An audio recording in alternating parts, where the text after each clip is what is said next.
una trobada inesperada entre una turista i un immigrant, la desesperació en un camp de refugiats de Darfur o un ballarí del carrer que és capaç de volar. Són algunes de les millors fotografies fetes l'any passat.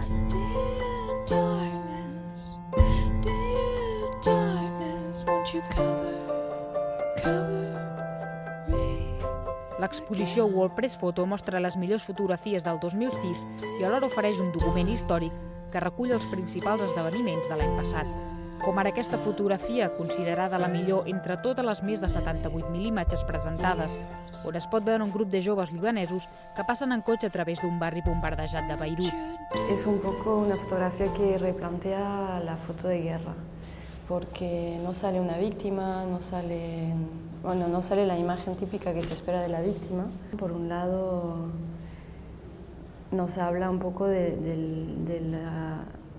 la distancia tan profunda que se va creando entre clases sociales, y a la vez también nos habla de que las víctimas tienen otro tipo de caras hoy en día, ¿no? Que estas personas también son refugiadas, aunque no parecen tocadas por el bombardeo, pero también resulta que también son personas que viven ahí y que están viviendo su vida cotidiana y lo viven dentro del contexto de guerra que està passant.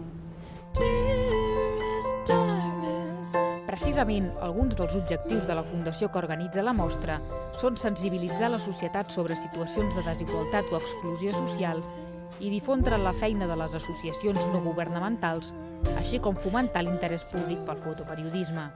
Però a més de buscar les reaccions del públic, les bones fotos també han de tenir un component estètic. Este año ha ganado un primer premio con una fotografía en la explosión del oleoducto que ocurrió el año pasado. Bueno, es una fotografía que parece una pintura, el trato del color, la composición, la posición del personaje, el fondo que está lleno de humo, es como una fotografía muy bella.